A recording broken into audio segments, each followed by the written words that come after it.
Today I'm traveling to one of the world's driest regions, in Saudi Arabia. In the northern desert of Hijaz is an ancient city that up until now had never really been excavated, the mysterious site of Hegra.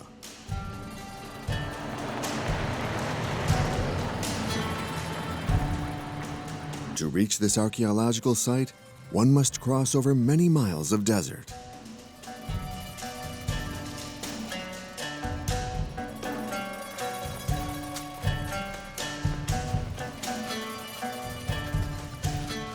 In this part of the world, the climate is called hyper-arid, and at the height of summer, the temperature exceeds 120 degrees Fahrenheit. One might think that humans would never have settled in such an inhospitable environment, and yet, here is one of the great landmarks of classic antiquity, which was abandoned to the desert sands for centuries.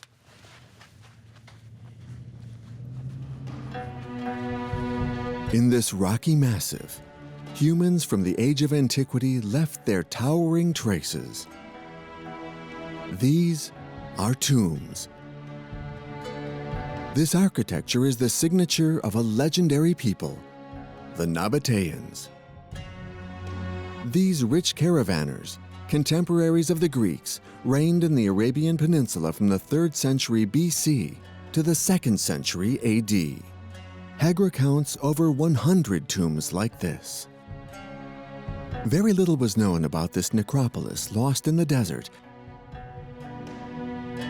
until 2008, when the site was classified as a UNESCO World Heritage Site, and the Saudi government launched the first large-scale excavations. A Franco-Saudi team is tracing the history of these pre-Islamic vestiges, which were ignored for centuries. When and why did this city rise up in the middle of the desert? What was its power, and why was it abandoned? These are the questions that archaeologists are posing.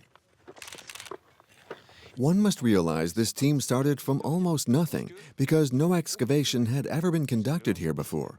It's a gem for archaeologists, a fantastic opportunity. In the past 8 years, our knowledge has accumulated and gradually the veil is being lifted on the history of legendary Hegra.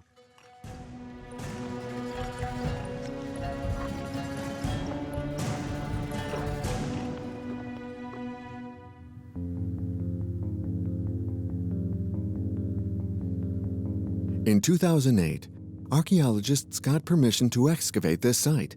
They had only a rare but valuable testimony, that of 2 Dominican fathers, Raphael Savignac and Antonin Jossin, who visited the site in 1907 and photographed it. Their journey is complicated because the site is guarded by armed men, and the political context, relations between the Arab tribes and the Ottomans, is particularly tense. In no time, they immortalize some of the remains and make the connection with the Nabataeans' capital, Petra, 300 miles away in modern-day Jordan.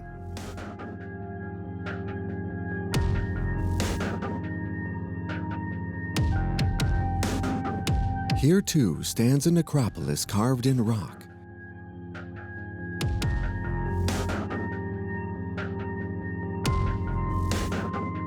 These tombs, with their inimitable style, are related to those in Saudi Arabia.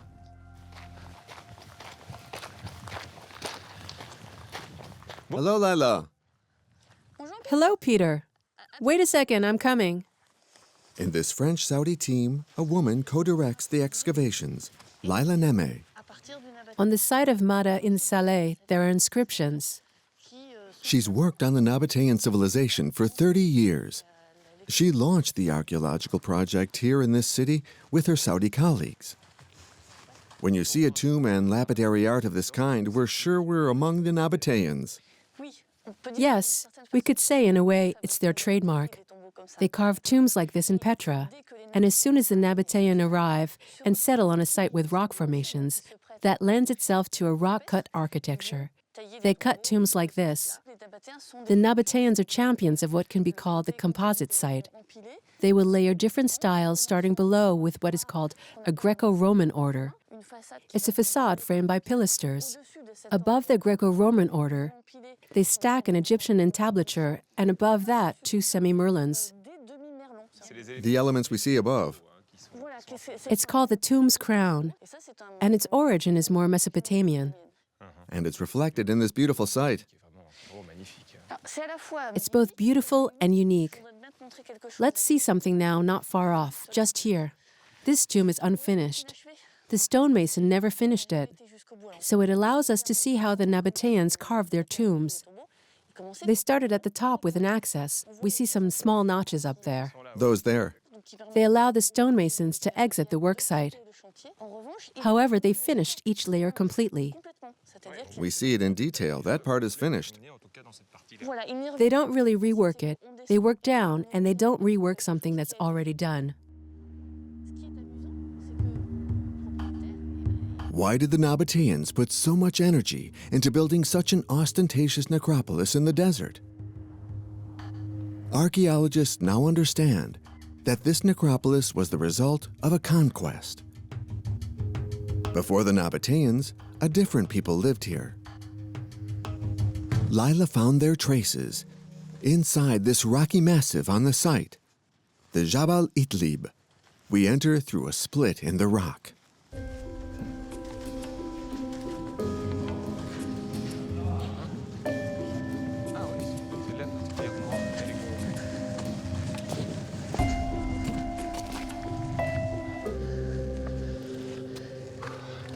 Wow. Words fail me. This is an extraordinary sight. After the passage, here it opens to a huge perspective. It's one of my favorite places, maybe my favorite place in Hegra. I found some inscriptions here not long ago. Let's go see them. Lila is an epigraphist, a specialist in ancient scriptures. Careful jumping over the crack. She was able to decipher these graffiti.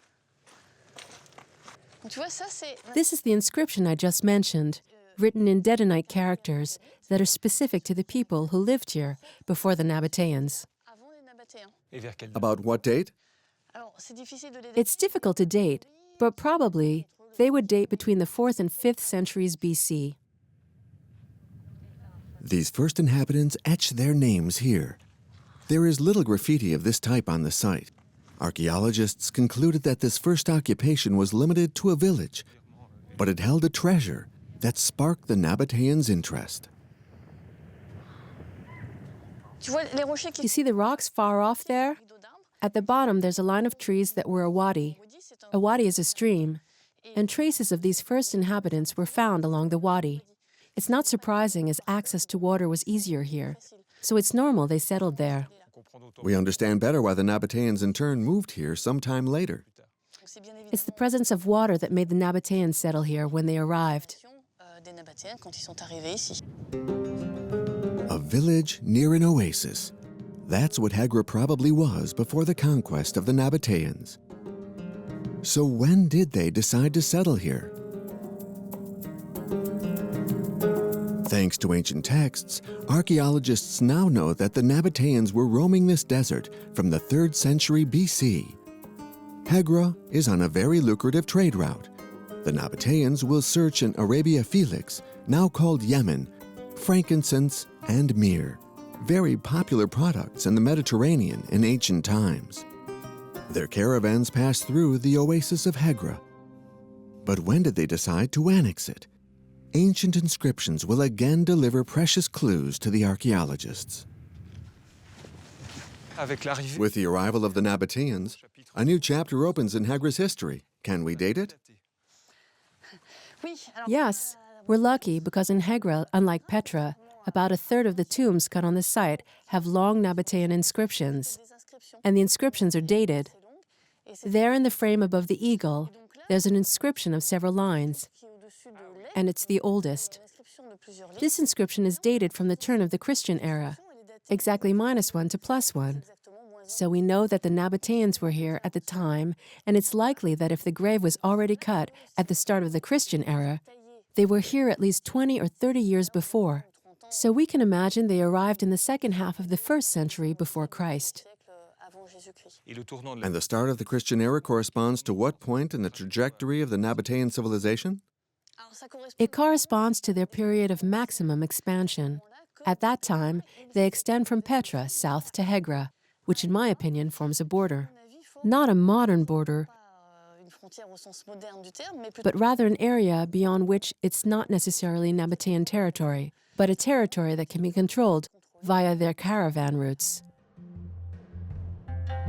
The story is becoming clear.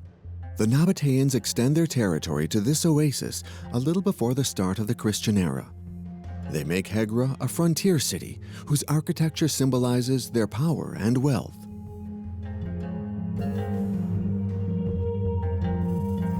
Four years ago, Lila and her team began searching within these monuments, where they made historic discoveries.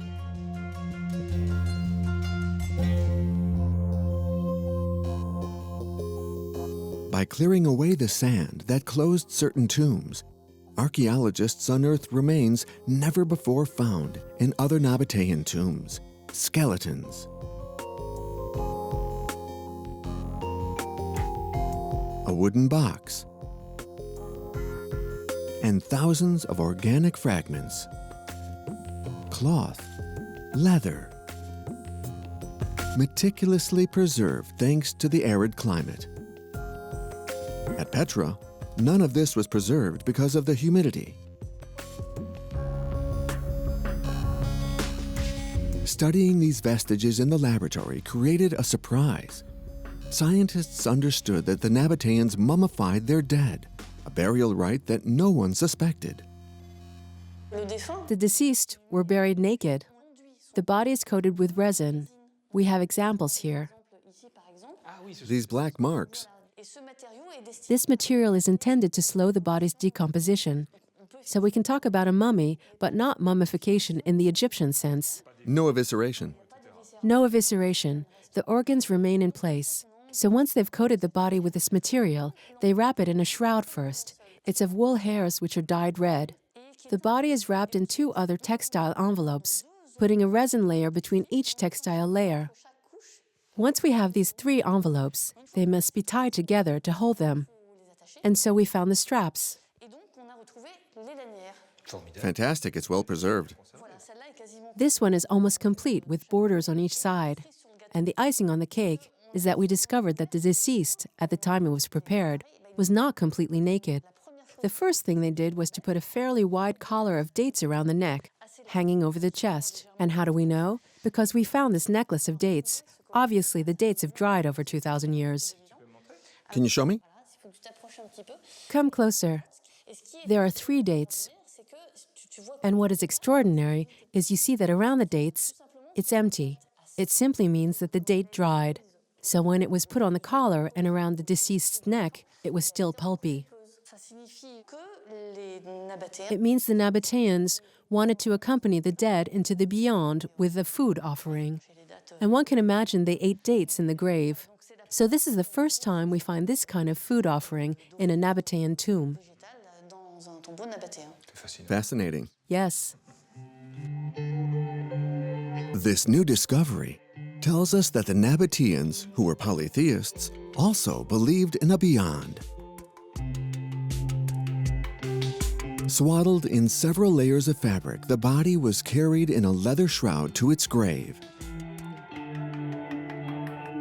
In one of these niches, the deceased began his final journey.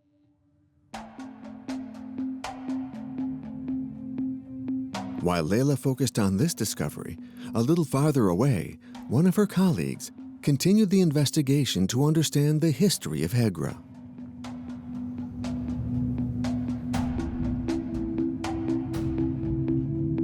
François Villeneuve searched for the city of the living.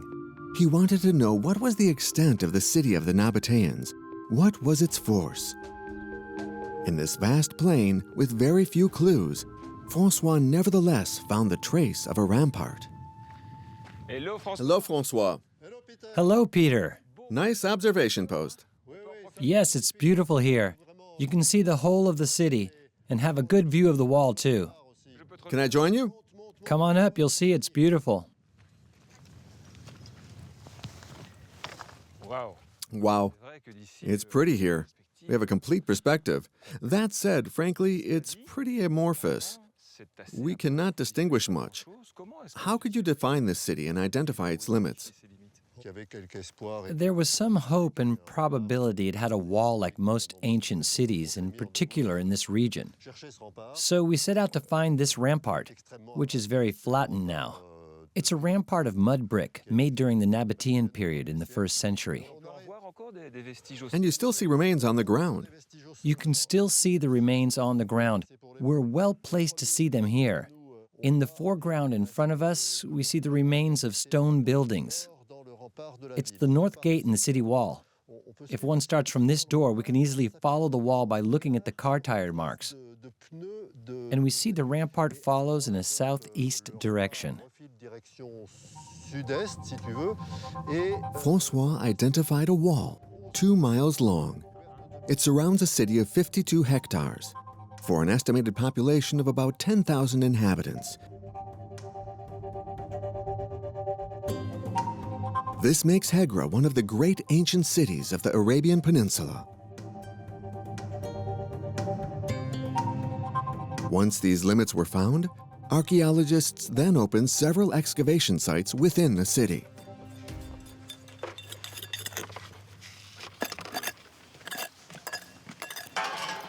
Did the Nabataeans put as much effort in their homes as in their tombs?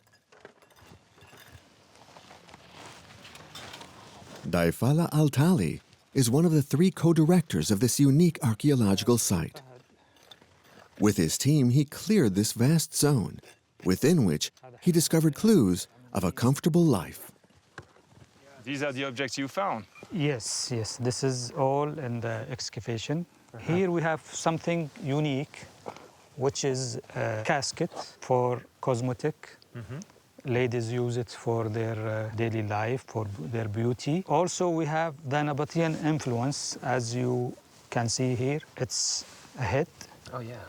Oh, it's beautiful. Yeah, very beautiful. We consider it for luxury life. So there is one of the clues to the wealth of this city. Yes, this gives an indication that it was not a basic life. They also witness some high standard of luxury. Another discovery of this excavation, Nabataean coins, which give a new status to Hegra. Some coins were found written Hegra on the coin itself. And according to the size of the coins which were found here, we think also they struck coins here at some stage. This is a further testimony to the power of this city. Some people, historians say it served as a second capital for the Nabataean. Petra to the north and Hegra is to the south. Archaeologists now know more about this city that was key to the Nabataeans. But one last riddle remains to be solved. When was this site deserted? It was long thought that the story of Hegra stopped in the early 2nd century, because it's known that in the year 106, Petra fell to the Romans and the kingdom of the Nabataeans declined. This chronology is confirmed by the tombs. The latest was built in 75 AD, after no trace of the Nabataeans. Was Hegra abandoned? It's not so sure. The excavation of the city's gates opens a totally new and unknown chapter of the city's history. You see here, we're looking towards the city. The center of the city is there where the big rocks are. We have a large entrance with a threshold. Masonry stones on the right, masonry stones on the left. It's certainly a city gate, but what we didn't expect was the discovery of a Latin inscription, a military inscription in Latin. These inscriptions prove that after the Nabataeans, Romans settled in this desert over 2,500 miles from Rome. It's a formula of thanks to God, a military god called Ammon, the god of the legion. The inscription begins with the name of the legion. What's interesting, this troop is qualified by the last line as stationari, here's the I, ad porta, those who are stationed at the door. They're not troops passing through, they're living here, they've settled here. This tells us that militarily, the Roman army came to take control of the city and establish, which is quite moving, the southeastern border farthest from Europe. So that's really something. This discovery is important because in our history textbooks, the map of the Roman Empire in the 2nd century AD did not incorporate this corner of the desert, and now it will. Was Hegra also a strategic city for the empire? What was the importance of this Roman city? Francois discovered the barracks of a garrison. But apart from this structure, nothing in the city bears the mark of the Romans. The big surprise for me as a specialist in Roman archaeology is that this big city, a little more than 50 hectares, doesn't contain any element of Roman town planning. We see this nowhere else in the entire Roman Empire. Everyone knows a Roman urban plan means a grid. It means a forum, a theater, a hippodrome, sometimes an amphitheater. They're not here. None of those. Could we say that the Romans did not invest much here in Hegra because of its remoteness? It's on the borders of the empire in a difficult environment? Yes, it seems certain. They were already struggling to make the junction with the cities further north. One can think that they had considered an outpost on the route of conquest even farther south, and this objective seemed unrealistic and desperate. They left the garrison when they had sufficient force, and in the 3rd century, a time of large crisis for the empire, they were repatriated to concentrate on more important things.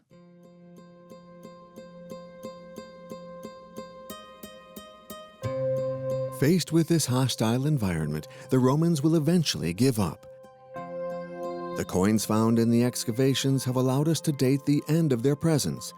The latest coins date from the mid-4th century. The most recent excavations show that in this abandoned city, a handful of people, possibly an Arab tribe from the region, continued to live here for a century. And then Hegra returned to the solitude of the desert.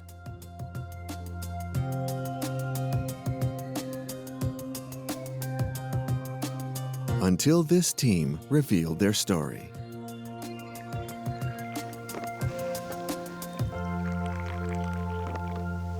تفضلي.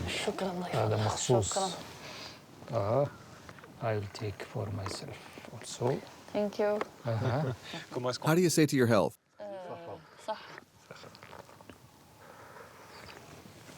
Now Hegra's history has really opened up with a pre-Nabataean chapter, a local village, and then a very important province of the Nabataean kingdom, and then the arrival of the Romans. What do you expect for the future? First, there's a lot more to learn. We're on a great caravan route, the caravan highway for a large part of the Middle East. And for now, we've seen very little of the camels and caravans and where they stop. But it's an angle for research we would like to turn toward. And you, Daifala, what are your personal feelings about this collaboration and this project? You know, Saudi Arabia is a huge country with different civilization, and it's good to see another examples in another parts of Saudi Arabia. And I think this project can give a good example how cooperation can be done and how it can last for many years with good results and good way of cooperation. Inshallah. Inshallah, yes.